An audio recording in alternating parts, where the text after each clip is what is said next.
여러분, 혹시 오늘 아침 거울 속의 자신을 보며 이런 생각을 해보신 적 없으신가요?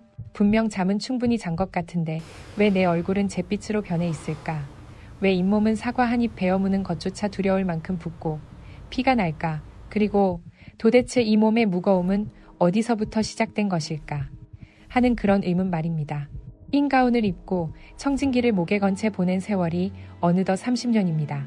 그동안 2만 명의 환자들과 마주하며 그들의 고통 어린 숨소리를 들어온 저 김서연에게는 이제 환자의 안색만 보아도 그들의 삶이 얼마나 고단했는지, 그리고 그들의 몸 안에서 어떤 비명이 터져 나오고 있는지 느껴지곤 합니다. 어느 차가운 겨울 아침이었지요. 서울 동대문 시장에서 평생 채소를 팔며 자식들을 키워낸 박옥자 할머니께서 진료실 문을 열고 들어오셨습니다. 할머니의 굽은 등과 갈라진 손등, 그리고 힘없이 처진 어깨 위로 드리워진 그림자는 단순한 노화의 흔적이 아니었습니다. 할머니는 자리에 앉자마자 떨리는 손으로 소매를 걷어 올리셨습니다. 그 가느다란 팔 위에는 누군가에게 세게 붙들린 듯한 진한 보랏빛 멍들이 가득했습니다. 선생님, 누가 때린 것도 아닌데 자고 일어나면 이렇게 멍이 들어 있어요. 양치질을 하면 입안에서 비릿한 피냄새가 진동을 하고요. 몸이 마치 바닷물에 젖은 손뭉치처럼 천근만근이라 이제는 손님들한테 배추 한 포기 건네는 것도 힘에 부치네요. 제 몸이 안에서부터 썩어 들어가고 있는 건 아니겠죠? 할머니의 눈동자에는 죽음에 대한 막연한 공포와 평생을 일궈온 삶이 무너질지도 모른다는 절박함이 서려 있었습니다. 저는 할머니의 거친 손을 맞잡고 조용히 말씀드렸습니다. 옥자 어머님, 이건 몸이 썩어가는 것이 아니라 어머님 몸속을 매일같이 수리해주던 소중한 수리공이 파업을 선언한 거예요. 우리 몸에는 기계가 녹슬지 않도록 기름칠을 해주고 고장난 곳을 고쳐주는 아주 정직한 일꾼이 필요한데 지금 어머님의 몸에는 그 일꾼이 단 한 명도 남아있지 않은 상태인 겁니다. 그 수리공의 정체는 바로 여러분이 너무나 흔하게 들어와서 그 가치를 잊고 지내던 비타민 C입니다. 대부분의 사람은 비타민 C라고 하면 그저 감기 예방이나 피부 미백 정도로 가볍게 생각하곤 합니다. 하지만 하버드 의대와 세계 유수의 연구기관들이 수십 년간 증명해온 임상 결과에 따르면 비타민 C는 우리 생존의 근간을 이루는 항산화 엔진이자 세포 보호의 최후 보루입니다. 우리 몸은 매 순간 산소를 들이마셔 에너지를 만들지만 그 축복 같은 과정 뒤에는 활성산소라는 치명적인 찌꺼기가 남습니다. 이 활성산소는 마치 쇠를 부식시키는 녹처럼 우리 혈관과 세포를 공격하여 노화와 질병을 일으키지요. 이때 비타민 C는 자신의 몸을 던져 그 활성산소를 중화시키는 천연 소방수 역할을 수행합니다. 박옥자 할머니의 팔에 든 멍과 붓고 피나는 잇몸은 사실 콜라겐 합성이 멈췄다는 신호였습니다. 비타민 C는 콜라겐을 만드는 필수 조효소인데 이것이 부족해지면 혈관벽이 종이장처럼 얇아지고 잇몸 조직이 흐물흐물해집니다.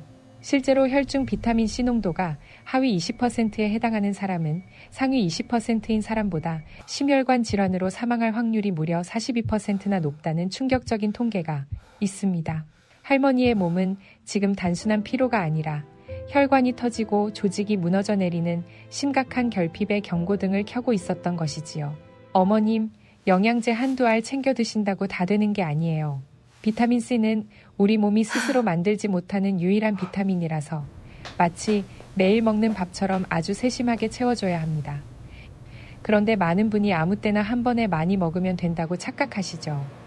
그건 마치 가뭄 든 논에 한꺼번에 홍수를 퍼붓고는 물 줬으니 됐다고 하는 것과 같습니다. 비타민 C는 물에 녹는 성질이 있어 한 번에 많이 먹어도 2시간에서 3시간이면 우리 몸을 빠져나갑니다. 그러니 혈중 농도를 일정하게 유지하는 타이밍의 기술이 효과의 100%를 결정하는 겁니다. 저는 할머니께 단순히 약을 처방하는 대신 무너진 삶의 리듬을 재건하는 법을 알려드렸습니다. 아침 식사 직후 미지근한 물 한 잔과 함께하는 비타민C 500mg, 점심 식사 후 에너지 대사를 돕기 위한 또 한 번의 섭취, 그리고 세포가 재생되는 밤 시간을 위한 리포조말 형태의 보충까지. 이 작은 실천이 어떻게 80대 노인의 혈관을 다시 춤추게 하고 잿빛 안색을 장밋빛으로 바꿀 수 있는지 30년 임상 경험의 모든 데이터를 동원해 설명해 드렸습니다. 할머니는 제 설명을 들으며 아이처럼 고개를 끄덕이셨습니다. 의사 선생님, 전 그저 비타민이란 게 약국에서 파는 사탕 같은 건 줄만 알았어요. 그런데 내 몸을 지켜주는 군대였구먼요. 맞습니다. 비타민C는 단순한 보조제가 아니라 우리 생명을 지탱하는 복합 수리 시스템입니다. 피로감이 줄어들고 상처가 눈에 띄게 빨리 아물며 심지어 흐릿했던 기억력이 선명해지는 기적. 그것은 먼 곳에 있지 않습니다. 저는 진료실을 나서는 할머니의 뒷모습을 보며 다짐했습니다. 이 소중한 지혜를 바곡자 할머니 한 분만이 아니라 지금 이 순간에도 이유 없는 통증과 무기력함에 몸부림치는 수많은 분께 전해야겠다고 말입니다. 여러분, 건강은 한순간의 요행으로 얻어지는 것이 아닙니다. 내 몸 안에 수리공이 마음껏 일할 수 있도록 적절한 재료를 적절한 시간에 넣어주는 그 작은 배려에서부터 기적은 시작됩니다. 혹시 여러분도 바곡자 할머니처럼 잇몸이 붓고 이유 없는 멍이 생기며 자도 풀리지 않는 피로에 갇혀 계시지는 않나요? 만약 그렇다면 오늘부터 저와 함께 비타민C라는 이름의 리셋 버튼을 눌러보시지 않겠습니까? 30년 동안 제가 목격한 수만 명의 회복 사례가 증명하듯 당신의 세포도 반드시 응답할 것입니다. 선생님, 저 이제 다시 활력이 돌아요. 라고 외치며 진료실 문을 환하게 열고 들어올 당신의 미래를 저는 확신합니다. 치유의 길은 멀리 있지 않습니다. 바로 당신의 식탁 위, 그리고 당신의 결단 속에 이미 존재하고 있습니다. 진료실 창밖으로 흩날리는 눈발을 바라보며 저는 문득 30년 전 처음 의사 가운을 입었을 때의 떨림을 떠올려 봅니다. 그 시절이나 지금이나 변하지 않는 진실은 우리 인간의 몸이 거대한 우주와 같아서 아주 작은 균형이 무너지는 것만으로도 전체가 흔들릴 수 있다는 사실입니다. 오후 진료가 시작될 무렵 부산 영도에서 올라오신 이순례 할머니께서 힘겨운 걸음을 옮기며 들어오셨습니다. 할머니는 자리에 앉기도 전에 선생님 온몸이 불덩이 같아요. 뼈마디가 쑤시고 몸 여기저기에 불이 난 것처럼 욱신거려서 밤잠을 설쳐요. 라며 쉰 목소리로 호소하셨습니다. 손주 셋을 도맡아 키우느라 자신의 몸은 이미 타버린 잿더미와 같았지요. 저는 할머니의 붓고 뜨거운 손마디를 가만히 만져보았습니다. 그것은 단순한 근육통이 아니라 세포 수준에서 일어나는 치열한 전쟁의 흔적이었습니다. 순례 어머님, 지금 어머님의 몸 안에서는 아주 무서운 불길이 치솟고 있어요. 우리가 살기 위해 숨을 쉬고 음식을 먹어 에너지를 만들 때마다 그 부산물로 활성산소라는 찌꺼기가 생기거든요. 이 활성산소는 마치 타오르는 모닥불에서 튀어나오는 불꽃 같아서 제때 끄지 않으면 어머님의 소중한 세포와 장기를 새카맣게 태워버린답니다. 이 불길이 쌓이면 염증이 되고 결국 노화와 질병이라는 이름으로 우리를 무너뜨리는 것이지요. 의학적으로 활성산소는 전자 궤도가 불안정한 산소 분자를 뜻하며 이는 주변 세포의 전자를 강제로 빼앗아 파괴하는 성질이 있습니다. 일본과 미국의 항산화 연구소에서 수천 번의 임상시험을 통해 밝혀낸 바에 따르면 만성 염증 수치가 높은 환자들의 공통점은 이 활성산소를 중화할 능력이 현저히 떨어져 있다는 점이었습니다. 저는 할머니께 비타민C가 바로 이 치명적인 불길을 잡는 천연 소방수라고 설명해 드렸습니다. 비타민C는 자신이 가진 전자를 기꺼이 활성산소에게 내어주며 스스로 산화되어 사라짐으로써 우리 몸의 근본인 세포막과 DNA가 타버리는 것을 막아줍니다. 어머님, 비타민C를 먹는다는 건 단순히 건강해지는 것이 아니라 매일매일 몸속에 쌓이는 독소를 씻어내고 불을 끄는 청소부를 고용하는 것과 같아요. 꾸준히 섭취하면 피로감이 줄어드는 이유도 바로 세포를 공격하던 불길이 잦아들기 때문이죠. 제 말을 듣던 할머니의 눈에 희망의 빛이 서서히 차오르기 시작했습니다. 그럼 선생님, 이 비타민만 잘 먹어도 제 몸속 불길이 잡힐까요? 저는 확신에 찬 목소리로 대답했습니다. 네, 어머님. 매일 정해진 시간에 소방수를 불러주세요. 비타민C는 혈액을 타고 돌며 혈관벽에 붙은 녹을 닦아내고 염증 수치를 낮추는 기적을 행할 겁니다. 실제로 임상 현장에서 만성 피로와 염증을 호소하는 환자들에게 비타민C를 적절히 투여했을 때 염증 지표인 CRP 수치가 눈에 띄게 감소하는 것을 저는 수만 번 목격했습니다. 이는 이론이 아닌 2만 명의 생명을 통해 증명된 실전의 데이터입니다.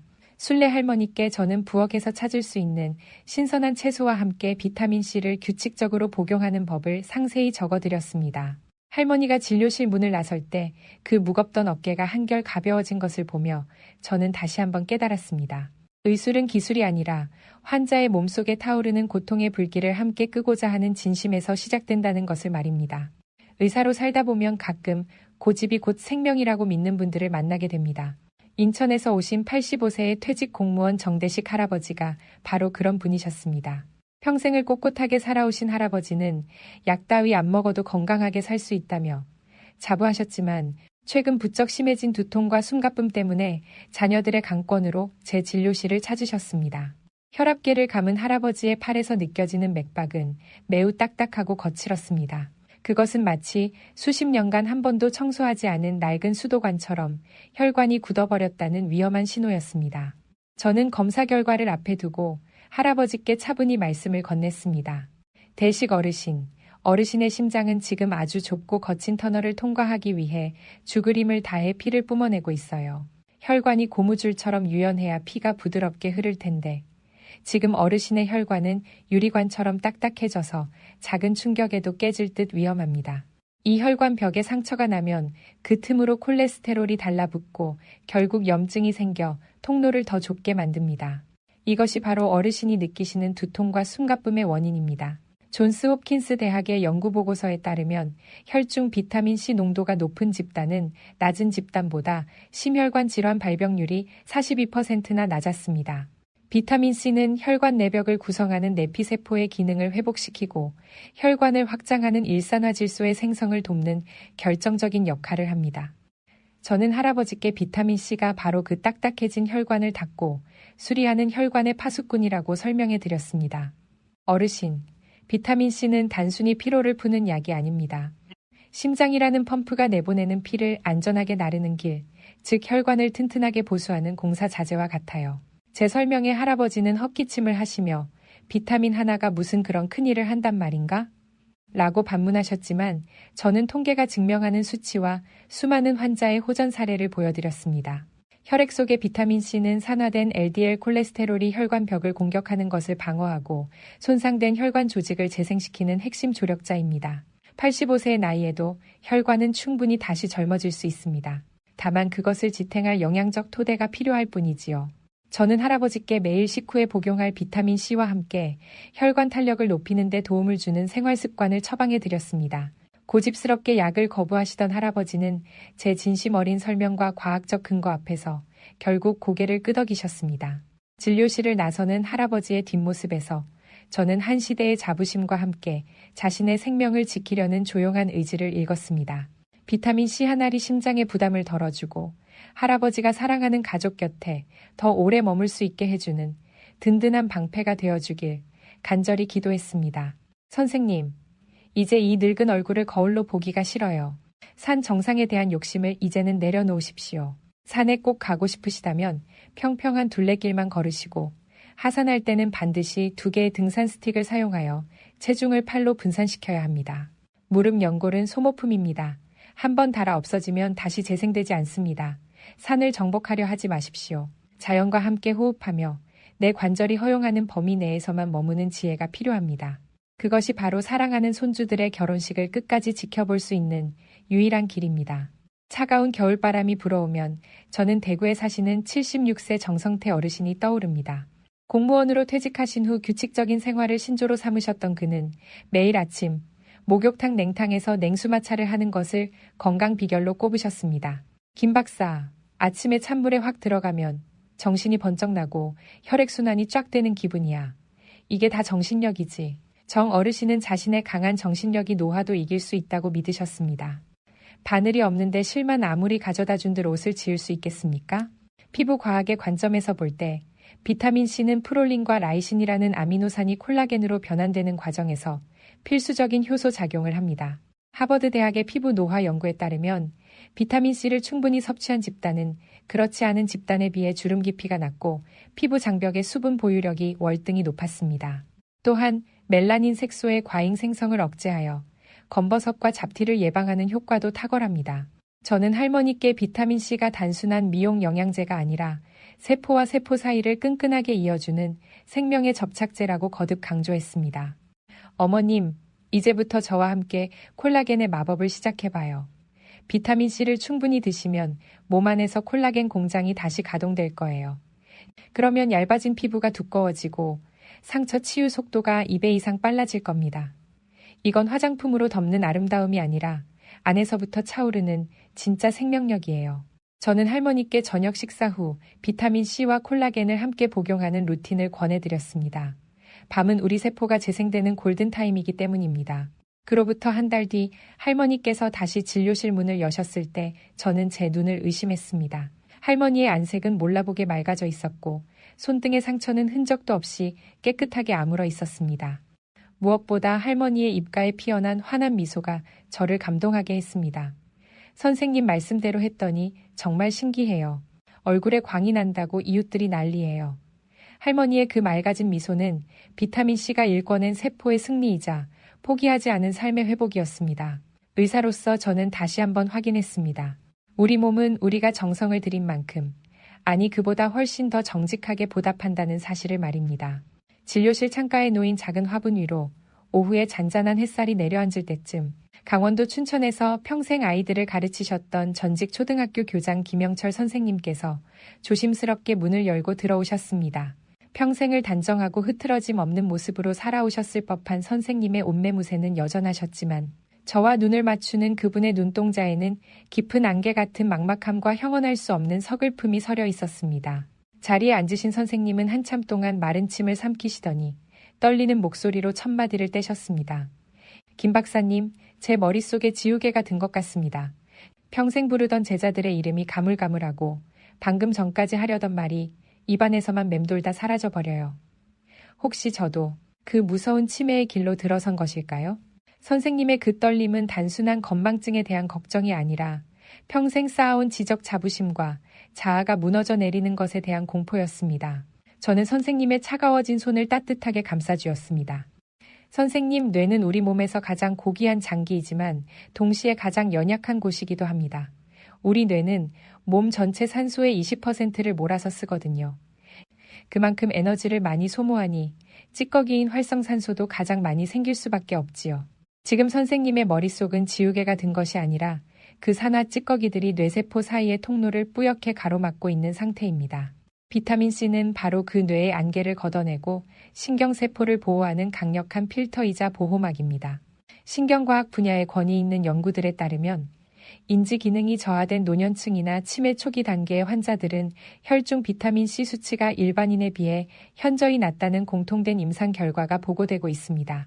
뇌는 산화 스트레스에 가장 취약한 장기이기에 비타민C는 뇌혈관 장벽을 통과하여 신경 전달 물질의 균형을 맞추고 뇌세포의 파괴를 막는 최전방 방어군 역할을 합니다.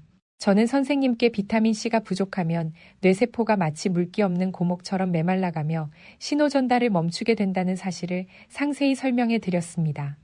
선생님, 비타민C는 단순히 피로를 푸는 영양제가 아니라 선생님의 소중한 기억과 지혜를 지켜주는 뇌의 파수꾼입니다. 뇌세포가 산화되어 녹슬지 않도록 매일 깨끗한 보호막을 씌워줘야 합니다. 제 설명을 들으시던 선생님의 눈가에 미세한 경련이 일더니 끝내 눈물 한 방울이 뺨을 타고 흘러내렸습니다. 늙는다는 것이 그저 받아들여야 할 운명인 줄만 알았는데 제 노력으로 이 소중한 기억들을 조금 더 붙잡을 수 있다니 다시 희망을 가져도 되겠습니까?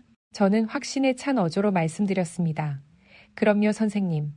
뇌세포는 적절한 영양과 항산화 환경만 갖춰지면 다시금 활력을 찾습니다. 흐릿해진 단어들이 다시 떠오르고 안개 낀 듯 답답했던 머릿속이 맑아지는 기적을 반드시 경험하시게 될 겁니다. 숨구멍을 열어두어야 혈압의 분출구가 생겨 뇌혈관이 터지는 것을 막을 수 있습니다. 또한 무거운 무게에 집착하기보다 가벼운 무게로 횟수를 늘리는 것이 훨씬 안전하고 효과적입니다. 최어르신의 사례는 우리에게 큰 교훈을 줍니다. 노년의 운동은 남에게 보여주기 위한 전시용 근육을 만드는 것이 아니라 내 몸의 혈관과 장기를 안전하게 지키며 일상을 유지하기 위한 생존 수단이어야 합니다. 대구 수성구에서 공무원으로 정년 퇴직하신 76세 정성태 어르신은 자타공인 자전거 광이셨습니다. 무릎 관절에 무리가 안 간다는 의사의 권고를 듣고 시작한 자전거는 어느덧 그의 유일한 낙이 되었지요. 주말마다 동호회 사람들과 함께 낙동강 변을 따라 2시간, 3시간씩 페달을 밟는 것이 그의 건강 비결이었습니다. 김 박사, 자전거를 타고 바람을 가르면 내가 다시 청춘이 된 것 같아. 다리 근육이 팽팽해지는 그 느낌이 얼마나 좋은지 몰라. 하지만 정어르신이 느꼈던 그 팽팽함과 나중에 찾아온 감각 이상 사이에는 아주 무서운 함정이 숨어 있었습니다. 자전거는 분명 하체 근육 강화와 심폐기능 향상에 아주 좋은 유산소 운동입니다. 하지만 노년층에게는 치명적인 약점이 하나 있습니다. 바로 좁고 딱딱한 안장입니다. 장시간 자전거를 타면 우리 몸의 회음부, 즉 엉덩이 사이의 중요 부위가 체중 전체에 의해 짓눌리게 됩니다. 이 부위는 하반신으로 가는 신경과 혈관들이 고속도로처럼 지나가는 길목입니다. 일본 교토대학 병원의 비뇨기과 임상 통계에 따르면 고령 자전거 주행자의 약 40% 이상이 회음부 압박으로 인한 신경 손상 및 혈류 장애를 겪는 것으로 나타났습니다. 안장이 이 혈관 고속도로를 꽉 틀어 막으면 마치 정원에 물을 주는 호스를 발로 밟은 것처럼 혈액순환이 차단됩니다. 정 어르신은 언제부터인가 자전거를 타고 나면 다리가 저리고 성기능이 급격히 저하되는 증상을 느끼셨습니다. 심지어 소변을 보는 것도 예전 같지 않았지요. 어르신은 이것을 운동 후에 오는 일시적인 피로감이나 노화의 당연한 현상이라고만 생각하고 더 열심히 페달을 밟으셨습니다. 결국 병원을 찾았을 때는 이미 신경 손상이 상당히 진행되어 다리 감각이 무뎌진 상태였습니다. 박사님, 건강해지려고 탄 자전거인데 왜 내 다리가 내 마음대로 움직이지 않는 겁니까? 어르신의 절규 섞인 질문에 저는 안타까운 마음을 금할 수 없었습니다. 자전거 안장은 노년의 전립선을 망가뜨리고 여성들에게는 요실금과 골반 통증을 유발하는 주범이 될 수 있습니다. 저는 정 어르신께 자전거를 타되 반드시 30분마다 내려서 5분 동안 걸으라는 처방을 내렸습니다. 막힌 혈류가 다시 흐를 수 있는 시간을 주어야 합니다. 또한 푹신하고 넓은 전용 안장을 사용하고 무게 중심을 분산시키는 자세를 배우는 것이 필수적입니다. 자전거는 도구가 아니라 내 몸의 연장선입니다. 도구에 내 몸을 맞추려다가는 소중한 신경계가 회복 불가능한 상처를 입을 수 있습니다. 정어르신은 이제 자전거와 걷기를 병행하며 다시금 건강한 하반신의 활력을 되찾고 계십니다. 여러분, 자극적인 운동 효과에 속지 마십시오. 내 몸의 혈관이 보내는 작은 저림과 통증이 가장 솔직한 경고입니다. 부산 영도에서 평생 시장 상인으로 살아오며 자식들을 훌륭하게 키워내신 79세 김복순 할머니. 할머니는 자식들이 효도 선물로 마련해준 골프 회원권 덕분에 뒤늦게 골프의 재미에 푹 빠지셨습니다.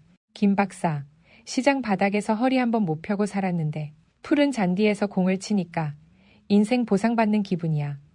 할머니는 또래 친구들에게 뒤처지기 싫어 비거리를 늘리려고 온몸을 비틀어 스윙하셨습니다. 하지만 그 우아해 보이는 스윙 궤적 뒤에서 할머니의 척추는 소리 없이 무너지고 있었습니다. 골프 스윙은 기본적으로 척추를 축으로 삼아 몸통을 쥐어짜는 비틀기 운동입니다. 젊은 시절의 척추는 물을 머금은 수건처럼 탄력이 있어 비틀어도 잘 견뎌내지만 70대 후반의 척추는 바짝 마른 나뭇가지와 같습니다. 골다공증이 진행된 척추뼈는 속이 빈 깡통처럼 약해져 있지요. 대한골 대사학회의 연구에 따르면 75세 이상 여성 노인이 과도한 회전 운동을 할 경우 척추 압박 골절이 발생할 확률이 평소보다 3배 이상 높아집니다. 순간적으로 허리를 확 비트는 동작은 연약한 척추뼈에 엄청난 전단력을 가하고 결국 뼈가 우지끈하며 찌그러지게 만듭니다. 사건은 할머니가 가장 자신있게 휘두른 드라이버 샷에서 발생했습니다. 공은 멀리 나갔지만 할머니는 허리에 묵직한 통증을 느끼며 주저앉으셨습니다. 처음에는 그냥 담이 걸린 줄 알고 파스만 붙이고 버티셨지요. 하지만 통증은 가라앉지 않았고 할머니의 등은 눈에 띄게 굽기 시작했습니다. 병원에 오셨을 때는 이미 3개의 척추뼈가 종이장처럼 찌그러진 척추 압박 골절 상태였습니다. 척추가 무너져 내리면 키가 줄어들 뿐만 아니라 굽은 등이 갈비뼈를 눌러 폐와 위장을 압박하게 됩니다. 할머니는 숨쉬기가 힘들어지고 소화가 안 되어 결국 영양실조와 폐렴이라는 2차 합병증까지 겪으셔야 했습니다. 척추골절 환자의 5년 내 사망률이 70%에 달한다는 사실을 아는 분은 많지 않습니다. 이는 척추가 우리 몸의 기둥이자 장기를 보호하는 울타리이기 때문입니다. 저는 할머니께 골프를 즐기되 스윙의 크기를 절반으로 줄이고 허리가 아닌 팔로만 가볍게 치라고 당부드렸습니다. 친구들에게 아직 건정하다는 것을 보여주려다 남은 인생을 침대 위에서 산소 마스크에 의지해 보내게 될 수도 있기 때문입니다. 김복순 할머니는 기나긴 재활 끝에 다시 필드에 서셨지만 이제는 비거리 욕심을 버리고 산책하듯 골프를 즐기십니다. 여러분, 노년의 스포츠는 승부를 겨루는 전쟁이 아니라 내 삶의 질을 높이는 즐거운 유희여야 합니다. 뼈를 깎는 노력이 아니라 뼈를 아끼는 지혜를 발휘하십시오. 박영호 어르신이 중환자실의 사투를 끝내고 일반 병실로 옮겨왔을 때 창밖에는 이미 눈부신 봄꽃이 피어나고 있었습니다. 하지만 어르신의 마음은 여전히 얼어붙은 겨울이었죠.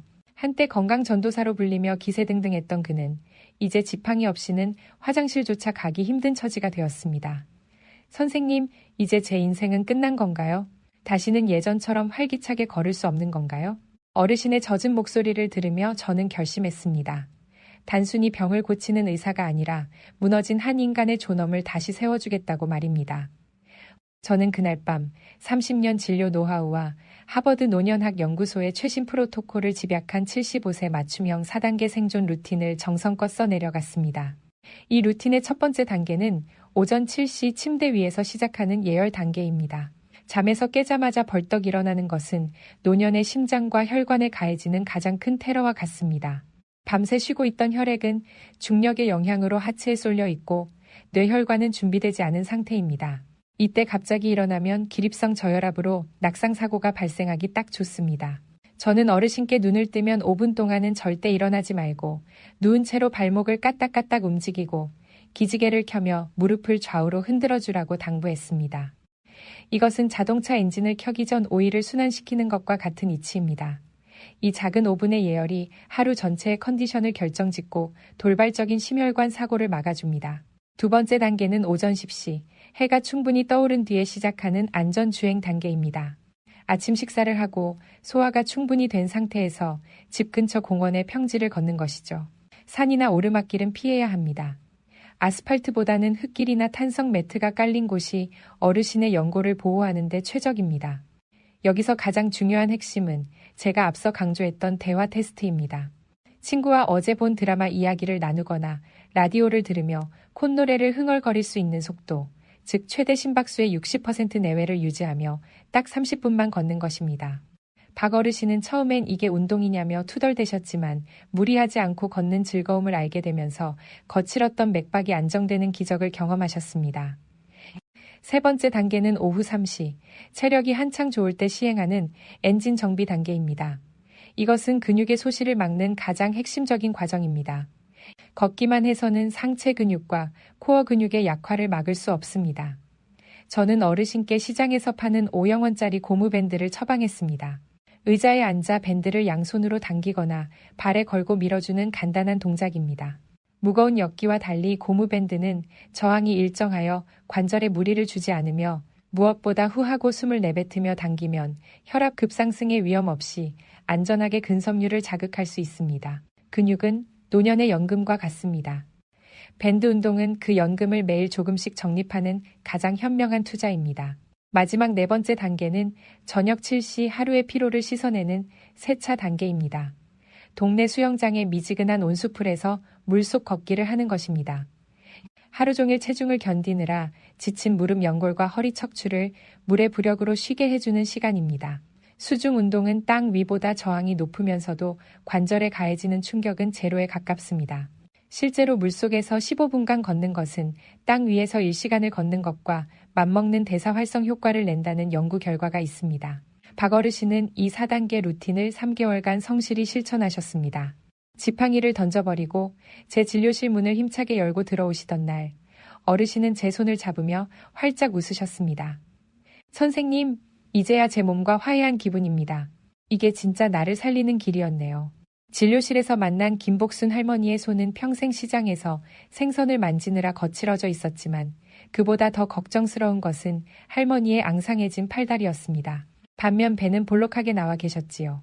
김 박사, 나 밥은 정말 조금만 먹는데 왜 배만 나오고 팔다리는 자꾸 가늘어지는지 모르겠어. 기운이 없어서 조금만 걸어도 다리가 후들거려. 이것이 바로 의학 용어로 근감소성 비만 sarcopenic obesity입니다. 단순히 살이 찐 것보다 사망률이 훨씬 높은 위험한 상태입니다. 근육이 빠져나간 자리에 염증을 유발하는 내장 지방이 가득 들어찬 것이죠. 저는 할머니께 비싼 보약 대신 주방에서 바로 실천할 수 있는 식탁의 혁명을 처방했습니다. 우리 몸의 근육은 70세 이후 매년 1%에서 2%씩 무서운 속도로 사라집니다. 이를 막기 위한 유일한 해결책은 양질의 단백질 섭취입니다. 많은 어르신이 소화가 안 된다는 이유로 밥과 나물 위주의 식사를 하시지만 그것은 근육을 굶기는 일입니다. 저는 김 할머니께 매끼 자신의 손바닥만 한 크기의 단백질을 반드시 드세요. 라고 권고했습니다. 두부, 계란, 생선, 그리고 기름기 없는 살코기가 바로 어르신들의 뼈대를 세워줄 벽돌입니다. 특히 단백질은 한 번에 많이 먹는 것보다 세 끼에 나누어 먹을 때 합성 효율이 40% 이상 높아진다는 임상 데이터가 있습니다. 할머니께는 아침에는 계란 2알, 점심에는 생선 한 토막, 저녁에는 두부나 삶은 고기를 드시라고 구체적인 식단을 짜드렸습니다. 또한 제가 강조한 것은 흡수의 과학입니다. 아무리 좋은 음식을 먹어도 장에서 흡수하지 못하면 소용없습니다. 노년기에는 위산 분비가 줄어들기 때문에 단백질 소화 능력이 떨어집니다. 그래서 저는 음식에 식초나 레몬즙을 곁들이거나 발효 음식인 된장과 청국장을 자주 활용하시라고 조언했습니다. 이것은 위장의 환경을 산성으로 만들어 단백질 분해를 돕는 아주 지혜로운 방법입니다. 할머니는 제 조언대로 식단을 바꾸고 앉아서 하는 밴드 운동을 병행하셨습니다. 6개월 뒤 할머니의 볼록했던 배는 쏙 들어가고 가늘었던 허벅지는 제법 단단해졌습니다. 김 박사, 이제 시장 바닥에서 하루 종일 일해도 예전처럼 지치지가 않아. 고기가 보약이라는 말이 진짜였구만. 마지막으로 제가 강조하고 싶은 것은 장비에 대한 집착을 버리라는 것입니다. 수십만 원짜리 러닝화나 스마트워치를 살 돈이 있다면 차라리 대학 병원에 가서 심폐운동 부하검사 CP를 단 한 번이라도 받아보십시오. 내 심장의 정확한 배기량은 얼마인지, 어느 강도에서 혈압이 위험 수치에 도달하는지 숫자로 확인하는 것이 그 어떤 장비보다 가치 있습니다. 내 몸의 한계를 정확히 알고 운동하는 것이야말로 1억 원의 병원비를 아끼는 가장 확실한 지름길입니다. 건강은 비싼 물건에서 오는 것이 아니라 내 입으로 들어가는 음식 한 점과 내 심장을 존중하는 정확한 데이터에서 시작됩니다. 김 할머니의 튼튼해진 다리는 장비가 아닌 식탁의 지혜가 만든 기적이었습니다. 창밖의 계절이 몇 번을 바뀌고 다시 진료실을 찾은 박영호 어르신의 모습은 1년 전 응급실에 실려오던 그 처참했던 모습과는 완전히 딴판이었습니다. 터질 듯한 근육을 과시하던 예전의 위협적인 모습은 사라졌지만 대신 얼굴에는 온화한 미소와 여유로운 생동감이 가득했지요. 어르신은 이제 더 이상 산 정상에 집착하지 않으십니다. 숨을 헐떡이며 공원을 질주하지도 않으십니다.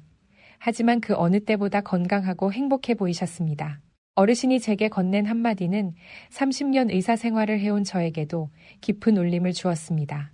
선생님, 예전에는 산에 못 올라가면 내가 늙은 것 같아 화가 났는데 지금은 손녀딸 손잡고 평지를 걸을 수 있는 내 두 다리가 그렇게 고마울 수가 없습니다. 이제야 진짜 운동이 뭔지 알겠습니다. 그렇습니다. 진짜 운동은 내 몸을 이겨먹으려 드는 고집이 아니라 내 몸의 한계를 이해하고 보듬어주는 지혜입니다. 75세가 넘은 여러분의 몸은 더 이상 청춘의 스포츠카가 아닙니다.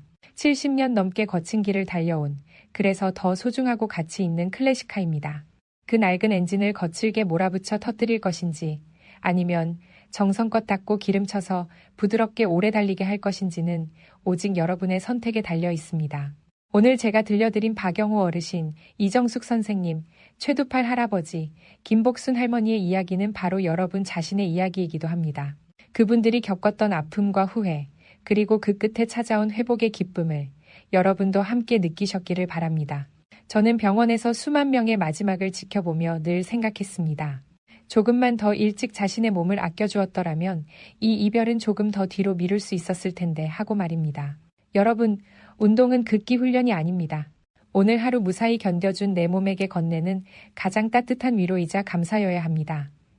옆 사람과 웃으며 대화할 수 있는 강도, 내 심장이 편안하게 숨 쉴 수 있는 속도, 이것이 바로 당신을 100세까지 당당하게 걷게 할 황금 법칙임을 잊지 마십시오. 당신의 건강한 노년은 자식들에게 줄 수 있는 가장 큰 선물이자 당신 자신에게 줄 수 있는 최고의 보상입니다. 오늘 제가 말씀드린 이 지혜들을 가슴속에 깊이 새기셨다면 이제 실천할 차례입니다. 거창한 계획은 필요 없습니다. 당장 내일 아침 침대 위에서 발목을 까딱거리는 그 5분부터 시작하십시오. 여러분의 작은 다짐이 댓글창에 실천이라는 두 글자로 남겨질 때 그것은 작심삼일이 아닌 30년의 새로운 습관으로 이어질 것입니다. 서로를 격려하며 이 건강한 여정을 함께 걸어갑시다. 저는 대한민국 모든 어르신의 건강 주치의로서 여러분이 침대 위가 아닌 푸른 들판 위에서 사랑하는 가족들과 함께 활짝 웃으실 수 있도록 끝까지 곁에서 돕겠습니다. 오늘 당장 실천해 보세요. 다른 이들에게도 이 영상을 공유해 주세요. 다음 영상에서 나머지 비결을 공개하겠습니다. 여러분의 건강한 노년을 진심으로 축복합니다. 사랑합니다.